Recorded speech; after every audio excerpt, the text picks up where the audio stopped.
Hello everyone, मैं हूं सुमित कुमार नागर और कंप्यूटर गुरु हम में आपका स्वागत है। आज का जो टॉपिक हम करने जा रहे हैं वो हमारे पिछले टॉपिक का एक अगला पॉइंट है। इससे पिछले चैप्टर में हम डिस्कस कर चुके थे कि स्ट्रिंग क्या होती है, स्ट्रिंग किस तरीके से काम करती है, और आज हम देखेंगे कि स्ट्रिंग के ऊपर कौन कौन से ऑपरेटर होते हैं और वो किस तरीके से काम कर सकते हैं। तो चलिए करते हैं शुरुआत। सबसे पहले हम करते हैं कि स्ट्रिंग के ऊपर कौन कौन से ऑपरेटर यूज हो जाते हैं। तो इसके लिए मैं क्या यूज कर रहा हूं, हम सबसे पहले अज्यूम करके चल रहे हैं कि मान लो मेरे पास एक स्ट्रिंग है ए जिसमें हेलो है और बी है जिसमें पाइथन है।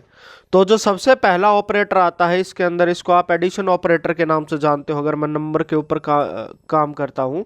पर अगर इसको मैं अगर स्ट्रिंग के साथ यूज करता हूं तो इसको जाना जाता है कनकैटिनेशन ऑपरेटर से। ये क्या करेगा, ये दो स्ट्रिंग को ऐड करके एक थर्ड स्ट्रिंग बना देगा। फॉर एग्जाम्पल अगर मैं यहाँ पे इसको ऑपरेट करता हूँ, ए मैंने ले रखा हेलो एंड बी मैंने ले रखा पाइथन, तो ए और बी को अगर मैं जोड़ के अगर कोई भी वैल्यू लिखता हूँ तो ये एक नई स्ट्रिंग क्रिएट कर देगा जिसमें वो दोनों स्ट्रिंग आपस में जुड़ जाएंगे और मेरे पास रिजल्ट जो है वो कुछ इस तरीके का आएगा कि हेलो पाइथन होगा।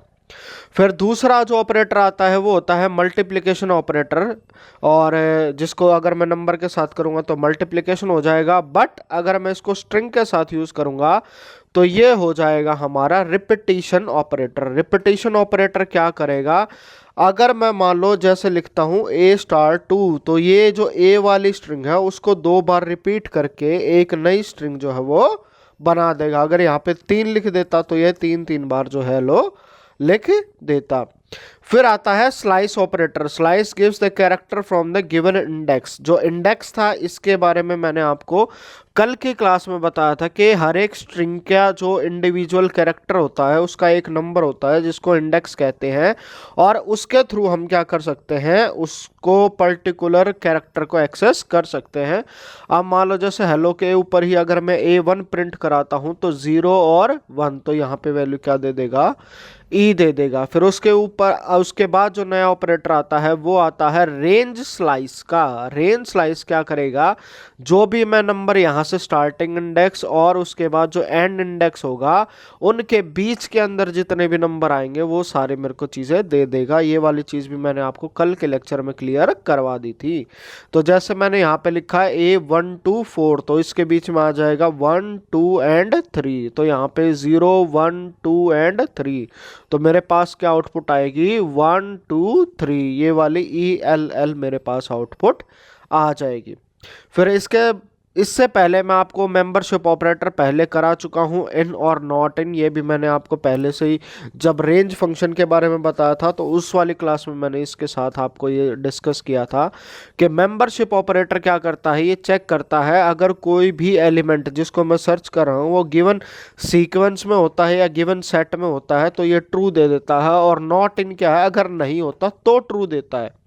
तो जैसे ही अगर मैं इसको चेक करूंगा H इन A, तो ये कैपिटल H है, ये A के अंदर है तो ये बिल्कुल क्या दे देगा, 1 वैल्यू दे देगा जिसको हम ट्रू बोलते हैं। फिर अगर ये बोलता हूं मेंबरशिप ऑपरेटर, अगर मैं चेक करता हूं M नॉट इन A, तो हेलो के अंदर कोई M नहीं है तो ये क्या कर देगा, ट्रू दे देगा। फिर उसके बाद जो अगला ऑपरेटर होता है वो होता है फॉर्मेट। इसको आप अलग तरीके से देखा होगा आपने, अभी मैंने आपको ये रिमाइंडर ऑपरेटर बताया था या जिसको हम मॉडुलस कहते थे, जो हमें रिमाइंडर देता था। पर इस चीज़ को अगर मैं स्ट्रिंग के साथ यूज़ करता हूं तो ये एक नई तरह की चीज़ मेरे को दे देता है। अगर आपने सी लैंग्वेज कर रखी है तो आपको पता होगा कि परसेंटेज ऑपरेटर की कितनी अहमियत होती है, पर जिन्होंने नहीं कर रखी है मैं उनके लिए भी ये आज उनका कंसेप्ट क्लियर करा देता हूँ। पर जिनको सी पहले से आती है तो उनके लिए ये चीज़ें समझनी बहुत आसान रहेंगी। तो हमारा जो स्ट्रिंग फॉर्मेटिंग ऑपरेटर होता है वो क्या करता है, मुझे ये फैसिलिटी प्रोवाइड करवाता है कि जो पाइथन का प्रिंट है उसको सी प्रोग्रामिंग की प्रिंटफ फैमिली के साथ जैसे यूज़ किया जा सके। सी लैंग्वेज के अंदर मेरे पास प्रिंट नहीं होता, उसमें प्रिंटफ होता है, और मुझे जहाँ पर कोई भी चीज़ इनपुट करके देनी होती है तो उस टाइम पे मैं क्या यूज़ करता हूँ, परसेंट ऑपरेटर यूज़ करता हूँ। परसेंट के साथ साथ अलग अलग कैरेक्टर का नाम लिखा जाता है जो ये डिफाइन कर देता है कि किस तरह का डेटा आएगा। तो सेम जो है हम पाइथन के अंदर यूज़ कर सकते हैं। जैसे मैंने यहाँ पे जो है, इसके लिए आपको एक चीज़ ध्यान में रखनी होगी, जब आप परसेंट वाले को यूज़ करेंगे तो आपकी लास्ट में जो स्ट्रिंग है जहाँ पर इनपुट होगा वहाँ कॉमे के बजाय आपका परसेंट का साइन आएगा। तो जैसे यहाँ पे अगर मैं प्रिंट लिखता हूँ माय नेम इज़, अगर मुझे यहीं पे चाहिए कोई स्ट्रिंग प्रिंट करानी है और उसकी वैल्यू मैं बाद में दे रहा हूँ, तो यहाँ पे %s and the weight is %d kg। तो उसके बाद परसेंटेज का साइन और कॉमा देके यहाँ पर जो वैल्यू आएंगी वो इसमें लिखी जाएंगी। जैसे जारा था, इसको सिंगल कोट्स में लिखा तो ये एक स्ट्रिंग है, तो और फिर उसके बाद 21 को लिखा। तो जब अगर इस वाले कोड को मैं एग्जीक्यूट करूंगा तो मेरी आउटपुट क्या आएगी, माय नेम इज, ये %s जब आ गया तो ये सर्च करेगा परसेंटेज के बाद जहाँ पर जो कॉमे शुरू हो रहे हैं, जो पैरामीटर दे रखे हैं उसके अंदर जो स्ट्रिंग पैरामीटर है उसकी वैल्यू उठा के यहाँ दे देगा। और सेम जब यहाँ पर d आएगा तो ये क्या करेगा, इसकी वैल्यू उठाकर यहाँ प्रिंट कर देगा। तो यहाँ जैसे अगर मैं देखूं कि मेरा इंटरप्रेटर इसको कैसे पढ़ेगा, तो वो ये पढ़ेगा माय नेम इज %s आ गया तो इसको उठाएगा, डायरेक्ट इसको लिखेगा my name is Zara and weight is 21 kg। तो इस तरीके से काम कर सकता है। यहाँ पर परसेंट के साथ साथ मैं कौन कौन से कैरेक्टर यूज कर सकता हूँ, अगर मान लो मुझे वहाँ पर एक सिंगल कैरेक्टर प्रिंट कराना होता है, यानी कि ABCD प्रिंट कराना होता, तो मैं %c लिखता। पूरी की पूरी स्ट्रिंग प्रिंट करानी है तो %s लिखा जाएगा। साइंड डेसिमल इंटीजर लिखना है तो I और D।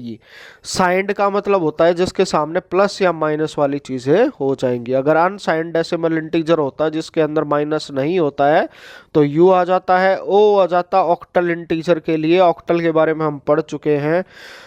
अगर स्मॉल x लिखता तो वो हेक्साडेसिमल के लिए आता, कैपिटल X लिखता तो हेक्साडेसिमल अपर केस में होता। E होता है एक्सपोनेंट के लिए और कैपिटल E होता है एक्सपोनेंशियल नोटेशन के लिए। जिन्होंने C पढ़ रखी है उनके लिए ये समझना बहुत आसान है, पर जो सिर्फ पाइथन यूज़ कर रहे हैं और पाइथन के बिगिनर हैं तो आप चाहे इनको अभी ज़्यादा सीरियसली ना ले, आप इसको आसान तरीके से करें। जब आप C समझेंगे तो आपको ये पूरी पिक्चर जो है वो क्लियर हो जाएगी। तो ये सारे ऑपरेटर हैं जो मैं इसके साथ यूज़ कर सकता हूँ। फिर नेक्स्ट जो ऑपरेटर यूज़ होते हैं पाइथन के साथ वो होते हैं पाइथन के स्ट्रिंग कंपैरिजन में। पर स्ट्रिंग अगर कंपेयर हुई पाइथन के अंदर तो वो कैसे होगी। पाइथन क्या करता है, जैसे आपको इससे पिछली वाली क्लास में मैंने बताया था, पाइथन के लिए स्ट्रिंग क्या है, एक सीक्वेंस ऑफ कैरेक्टर है। उसको ये मतलब नहीं है कि आपने क्या लिखा हुआ है, उसको तो ये मतलब है उसके अंदर आपने जो कोड में वैल्यू लिख रखी है। और जब स्टार्टिंग में मैंने आपकी क्लास ली थी तो मैंने आपको ये बताया था जो कंप्यूटर होता है और जो ह्यूमन होता है वो चीज़ों को अलग अलग तरीके से देखता है।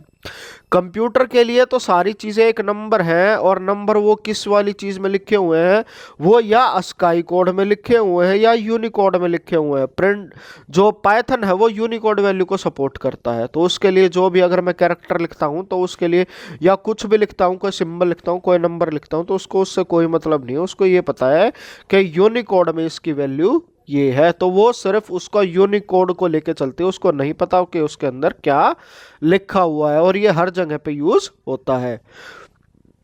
तो यूनिकोड वैल्यू क्या होती है, जब मैंने आपको पिछली क्लासेस करवाई थी उसमें मैंने आपको अस्काई कोड वैल्यू भी बताई थी और यूनिकोड वैल्यू भी बताई थी। तो उसके अंदर हमने डिस्कस किया था जो नंबर होते हैं हमारे 0 to 9 उसकी वैल्यू होती है 48 से 57 तक। 0 की 48, 1 की 49 और ऐसे वैल्यू होते हैं। इसी तरीके से कैपिटल A की वैल्यू होती है 65 और Z की होती है 90। तो B की क्या होगी 66, C की 67, और इसी तरीके से small a to small z की वैल्यू कहाँ से होगी 97 to 122। और मुझे अगर ये चीज़ें चेक करनी है कि किसी की यूनिकोड वैल्यू निकालनी है तो उसके लिए हमारे पास क्या फंक्शन होता है पाइथन में, ORD। इसके अंदर हम क्या कर सकते हैं, एक सिंगल कैरेक्टर को चेक कर सकते हैं। अगर आप इसमें मल्टीपल लिख देंगे तो उनकी वैल्यू नहीं आएगी, यहाँ पर बस सिंगल ही लिखना पड़ेगा। अगर आप इसके अंदर ए बी लिख देते हैं तो ये एरर दिखा देगा। इसके अंदर सिर्फ एक कोड लिखूंगा तो ये आउटपुट क्या दे देगा मेरे को, 97। और इसी के रिवर्स में अगर मुझे चेक करना है, कोई नंबर होता है, नंबर की अगर मुझे वैल्यू चेक करनी है तो इसके कॉरस्पॉन्डिंग कौन सा कैरेक्टर होगा, तो उसके लिए CHR फंक्शन यूज होता है। इसके अंदर आप वैल्यू डालिए 0 से लेके 254 तक और उसके कॉरस्पॉन्डिंग आपको अलग अलग कैरेक्टर जो है वो दिखा देगा। तो इसी तरीके से इन्हीं का यूज करते करते हम क्या करते हैं, स्ट्रिंग को कंपेयर करते हैं। स्ट्रिंग को कंपेयर कैसे करते हैं, हम उनकी यूनिकोड वैल्यू चेक करते हैं कि यूनिकोड वैल्यू अगर बराबर है, उससे कम है या उससे छोटी है। तो ये सारे कंपैरिजन ऑपरेटर जब हमने नंबरों के साथ यूज़ किए थे तब तो ये समझने के लिए बहुत आसान थे, क्योंकि हमारे पास डायरेक्ट नंबर आ रहा था और मैं ये बता देता था कि 100 जो है वो 110 से कम है, और 100 बराबर है 100, या 5 बराबर है 5, या 2 बराबर है 2। इसको अगर मैं स्ट्रिंग के साथ यूज करता हूं तो हल्की सी डिफिकल्टी इस तरीके से आती है कि स्ट्रिंग जो है वो नंबरों में कन्वर्ट होगी यूनिकोड में, और हमें उसकी वैल्यू जो है थोड़ी सी पता होनी चाहिए और उसके कॉरस्पॉन्डिंग हम अपना आंसर निकाल लेंगे। अगर मैं मान लो कंपेयर करता हूं capital A is smaller than small A, तो उस केस में वो क्या देगा, वो वैल्यू ट्रू देगा, क्योंकि जो ए की वैल्यू है कैपिटल ए की वो है 65 और जो स्मॉल ए है उसकी वैल्यू है 97। तो सेम वैल्यू का कंपैरिजन होगा। अगर मान लो जैसे मैं चेक करता हूँ इक्वल टू, अगर मैं चेक करता हूँ capital A equal to capital A तो ट्रू आ जाएगा। Capital A not equal to capital A लिखूंगा फॉल्स आ जाएगा। Capital A not equal to small A लिखूंगा तो ट्रू आ जाएगा। Capital A is less than capital A is less than smaller A, इस यहाँ पे ट्रू आ जाएगा। फिर अगर मैं यही चीज़ चेक करूँगा capital A is less than equal to small A, तो फिर वैल्यू क्या है, फॉल्स आ जाएगी। अब मैं यहाँ पे चेक करूँगा कैपिटल ए या कैपिटल बी, कुछ भी चीज़ करके चेक करूँगा तो उसका कॉरस्पॉन्डिंग ये चीज़ें चेक करता रहेगा। ये तो थी सिंगल कैरेक्टर की बात। अगर मान लो अगर आप ज़्यादा कैरेक्टर यूज़ करते हो तो उसमें वो क्या करेगा, पहले कैरेक्टर बाय कैरेक्टर कंपैरिजन करेगा। अगर पहले ही कैरेक्टर में अगर कोई भी ट्रू या फॉल्स वैल्यू निकल आती है तो वो डायरेक्ट उसको वहीं पर शो कर देगा, वो अगला जो कैरेक्टर है उसको चेक नहीं करेगा। तो ये सारे थे जो ऑपरेटर जो हम यूज़ कर सकते हैं, इनका मैं आपको एग्जांपल करके दिखा देता हूँ साथ साथ। उसके लिए हमें क्या करना पड़ेगा, अपना आईडीएलई ओपन करना पड़ेगा। तो आईडीएलई ओपन रन कर देते हैं, हम अपना स्ट्रिंग डिफाइन कर देते हैं। यहाँ पे ए इक्वल टू मैं क्या लिख देता हूँ, हेलो, और एक और स्ट्रिंग डिफाइन कर देते हैं बी इक्वल्स टू, यहाँ पे लिख दिया मैंने पाइथन। तो ये हमने दो स्ट्रिंग बना दी। अब उसके अंदर अगर मैं चाहूँ तो अगर मैं कराता हूँ ए प्लस बी, अगर मैं प्रिंट कराऊँ तो क्या देगा, वो दे देगा मेरे को हेलो पाइथन। तो यहाँ पे इसने जोड़ दिया है। बी प्लस ए करके देखे तो क्या रिजल्ट आएगा, तो क्या आ जाएगा, पाइथन हेलो, क्योंकि इसने पहले पाइथन को जोड़ दिया है। फिर ऐसे ही ए स्टार 3 करता हूँ मैं तो क्या आ गया, 3 बार हेलो हेलो। बी स्टार 4 करता हूं तो क्या आ जाएगा, 4 बार पाइथन पाइथन आ जाएगा। तो इसी तरीके से हमने कल वाली में भी यही देखा था कि अगर मैं सिर्फ इसकी वैल्यू प्रिंट करा देता हूं, अगर मैं दे देता हूं ए ऑफ 2 की वैल्यू, तो यहाँ पे क्या है 0 1 2। अगर यहाँ पे बी में ही यही कोई वैल्यू दे देता हूँ तो वो डायरेक्ट मेरे को क्या दे देगा, वो मुझे दे देगा जो 3 पे है, यानी कि एच प्रिंट आना चाहिए तो एच प्रिंट आ जाएगा। और इसके साथ साथ अगली जो चीज़ थी, अगर मैं वहीं पे रेंज वाली चीज़ थी, ये हमने कल के प्रैक्टिकल में भी देखा था। और मैं अगर इसी को चेक करूँगा 0 to 4 तो ये क्या दे देगा ELL। अगर इसी को अगर बी के साथ कंपेयर करता हूँ मैं तो बी में भी क्या हो जाएगा, सेम कुछ इसी तरीके की आउटपुट आ जाएगी। अगर इसको ले लेते हैं हम 3 से ले लेते हैं, हम ले लेते हैं 3 से 6 तक। तो इस तरीके से आप जैसे भी देखोगे तो जो भी वैल्यू चाहेगी हम वो सारी चीज़ें चेक कर सकते हैं। फिर ये था अगर रेंज आ जाती है, फिर मेरे पास अगर मैं चेक करूं जो हमारे इन और नॉट इन ऑपरेटर थे, मैं करता हूं एच इन ए, तो यहाँ पे क्या दे देगा, अच्छा सॉरी, ये जो है हमें उसमें देना पड़ेगा इन ए। तो अब यहाँ पे क्या दे दिया है, ट्रू। अगर मैं यही चीज़ स्मॉल ए के साथ करता हूँ, अगर मैं चेक करता हूँ स्मॉल ए इन ए, यानी कि ये चेक करेगा ए हेलो में कहीं है या नहीं है, तो नहीं है तो वो उसको क्या दे देगा, फॉल्स दे देगा। अगर इसी चीज़ को अगर मैं चेक करूँगा कि ए नॉट इन ए, तो यहाँ पे क्या दे देगा, ट्रू दे देगा, क्योंकि हेलो में कोई भी ए नहीं है। फिर उसके बाद जैसे जो हमने आपको बताया था कि हमारा जो है एक ऑपरेटर होता है फॉर्मेट स्ट्रिंग, जिसके अंदर हम क्या यूज़ कर सकते हैं, अगर मैं उसको यूज़ करूँगा तो उसके अंदर जो है अगर मैं इसको प्रिंट करता हूँ तो वो क्या करेगा, सी के जैसे काम कर देगा। अगर जैसे मैं यहाँ पे कर देता हूँ, अगर यहाँ पे मॉडुलस हटा देता हूँ, फिर इसके बाद अगर इसको प्रिंट करके देखेंगे तो एरर आ जाएगा, क्योंकि जो है मॉडुलस का साइन जो हमेशा ज़रूरी है। और इसने मेरे को क्या दे दिया है, माई name is str object is not callable, और ये किसके लिए हमें करना है, ताकि कोई भी एरर जो है वो ना आ जाए। इस तरीके से अगर मैं लिखता हूँ तो यहाँ पे क्या आ गया, print my name is %, Zara उठा दिया। अगर मैं यहाँ पे अगर इसको मैं कह देता हूँ, इसको मैं कह देता हूँ वीर ज़ारा, और इसको एंड कर देते हैं तो वीर ज़ारा है। इसी को अगर दोबारा कर देते हैं, यहाँ पे लिख देता हूँ मैं, अगर कोई और वैल्यू चेक कर देता हूँ, जैसे मैं लिख देता हूँ 255, और यहाँ पे लिख देते हैं बहुत ज़ारा, और इसको अगर मैं चेक करूँगा तो जो भी यहाँ पे लिखा होगा वो सारी चीज़ें जो है हमारे पास डायरेक्ट प्रिंट आ जाएंगी। फिर ये थे जो ऑपरेटर थे। फिर इसके बाद बारी आती है हमारी कंपैरिजन ऑपरेटर की। तो इसके लिए मैं एक बार दोबारा से बंद करके इसको रन कर देता हूँ, क्योंकि जो हमारा जो कर्सर है वो बहुत नीचे चला गया है। फिर आए थे कंपैरिजन ऑपरेटर के अंदर। कंपैरिजन ऑपरेटर के अंदर अगर मैं चेक करता हूँ, capital A is equal to capital A, तो यहाँ पे ये क्या करेगा, okay okay okay okay okay, assignment हो गया। इस चीज़ को थोड़ा सा गड़बड़ कर दिया हमने, क्योंकि इसके लिए ये एक वो होता है, वो डबल इक्वल टू का साइन आता है। तो हम यहाँ पे इसको चेक करेंगे तो इसने दे दिया है ट्रू। अगर इसी चीज़ को अगर मैं यहाँ पर नॉट इक्वल टू कर देता तो क्या दे देता मेरे को, फॉल्स दे देता। अगर इसी चीज़ को अगर मैं चेक करता हूँ इक्वल टू स्मॉल ए, तो ये नहीं दिखाएगा मेरे को, फॉल्स दे देगा। अगर इसी चीज़ को अगर मैं चेक करता हूँ और यहाँ पर इसको स्मॉलर का साइन दे देता हूँ, ए इज़ स्मॉलर देन ए, तो यहाँ पे क्या आ जाएगा, ट्रू आ जाएगा। क्यों 65 इज़ लेसर देन 97, वो कैसे चेक करेंगे, ORD चेक करता हूँ मैं, इसके अंदर वैल्यू डाल देता हूँ कैपिटल ए की। यहाँ पे मेरे को क्या दे दिया, इसने वैल्यू दे दी 65, और दोबारा से ORD दे देते हैं। अच्छा, तो कैर के लिए देख लेते हैं, कैर और 97 वैल्यू अगर मैं डाल देता हूँ तो 97 की वैल्यू क्या है, ए है। तो इस तरीके से अगर मैं चेक कर रहा हूँ तो यहाँ पे ये क्या कर रहा है, 65 इज़ लेस देन 97, और क्या होगा, वो हमेशा जो ट्रू होगा।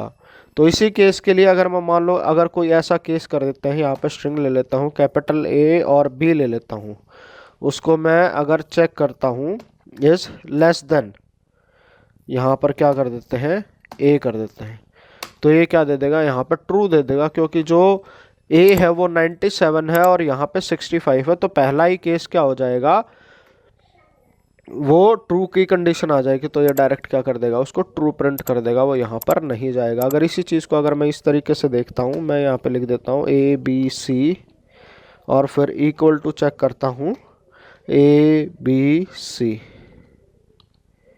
इसको अगर चेक करूँगा तो ट्रू दे देता। अगर इसी चीज़ को अगर मैं हल्का सा चेंज कर देता हूँ, यहाँ पे हम क्या कर देते हैं, लास्ट की वैल्यू चेंज कर देते हैं, एक मिनट, इसको कर देते हैं कॉपी और यहाँ करते हैं पेस्ट। ABC के बाद अगर मैं यहाँ पर D दे देता हूँ तो क्या दे देगा, ये चीज़ कंडीशन क्या हो जाएगी, फॉल्स आ जाएगी। अगर इसी चीज़ को अगर मैं दोबारा चेक कर देता हूँ और यहाँ पर कैपिटल A लिख देता हूँ तो क्या आंसर आना चाहिए, तो भी वो क्या करेगा, मुझे फॉल्स दे देगा, क्योंकि जो पहली कंडीशन है वो हमेशा ही फॉल्स हो रही है और वो चीज़ नहीं आएगी। अगर यही लिख देता हूँ और लास्ट का कैरेक्टर अगर वेरी कर देते हैं, तो यहाँ जैसे मैंने लिख दिया कैपिटल D, तो ये क्या करेगा, फॉल्स दे देगा, क्योंकि ये हमेशा जो बराबर नहीं है। अगर इसी केस में अगर मान लो मैं लेस का कर देता हूँ, यहाँ पे जैसे D कर दिया है मैंने, सॉरी कैपिटल D कर देते हैं, जिसकी वैल्यू स्मॉलर होती है और A इसकी वैल्यू जो है वो बड़ी होती है, तो वो क्या देगा, यहाँ पर फॉल्स दे देगा।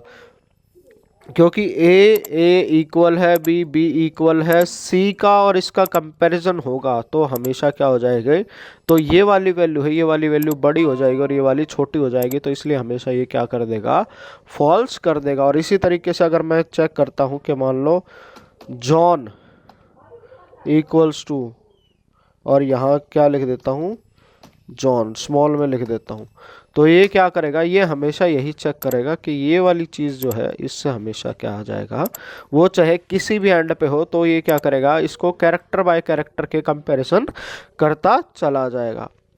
तो ये सारी चीज़ें थी जो आज के लेक्चर में हमने सीखी कि किस तरीके से हम क्या कौन कौन से ऑपरेटर होते हैं। उसके अंदर हमने देखा कनकैटिनेशन ऑपरेटर कैसे काम करता है, फिर उसके बाद यहाँ पर हमने देखा कि कनकैटिनेशन ऑपरेटर कैसे काम करता है, रिपीटिशन ऑपरेटर कैसे काम करता है, स्लाइस कैसे काम करता है, रेंज कैसे काम करता है, इन कैसे काम करता है, नॉट इन कैसे काम करता है, परसेंटेज कैसे काम करता है। उसके साथ साथ हमने सीखा कि जो प्रिंट फंक्शन होता है वो पाइथन का जो प्रिंट फंक्शन होता है वो सी के प्रिंट एफ के बराबर यूज़ किया जा सकता है, और उसके अंदर जो है हम अलग अलग चीज़ें जो भी मुझे प्रिंट करनी होगी उसके हिसाब से मुझे अलग अलग चीज़ें लिखनी पड़ेंगी। फिर उसके बाद अगर हम स्ट्रिंग कंपैरिजन करते हैं तो स्ट्रिंग कंपैरिजन होता है वो यूनिकोड के लेवल पर होता है, ना कि स्ट्रिंग के और लेवल पर। उसमें क्या करेगा, वो वन बाय वन हर एक कैरेक्टर बाय कैरेक्टर चीज़ों को चेक करता रहेगा, और इसी तरीके से हम उसके ऊपर अलग अलग कंपैरिजन ऑपरेटर, जिसको लॉजिकल ऑपरेटर भी कहते हैं, वो सारे यूज़ कर सकते हैं। तो ये था आज के लेक्चर में। अगर आपको आई होप कि आपका जो कंसेप्ट है वो क्लियर हो गया होगा। अगर इसके बाद भी आपका कोई डाउट है तो श्योरली आप कमेंट कीजिएगा। अगर आप चैनल पर नए हैं और पहली बार देख रहे हैं तो शेयर एंड सब्सक्राइब ज़रूर कीजिएगा और बेल आइकन ज़रूर प्रेस कर दीजिएगा, ताकि जब भी मैं कोई नई वीडियो डालूँ या किसी भी लेक्चर को अगर मैं इंस्टेंट प्रीमियर करूँ तो वो सारी चीज़ें आपके पास सबसे पहले पहुँच जाए। तो आज के लेक्चर में इतना ही। Thank you all, thank you for watching.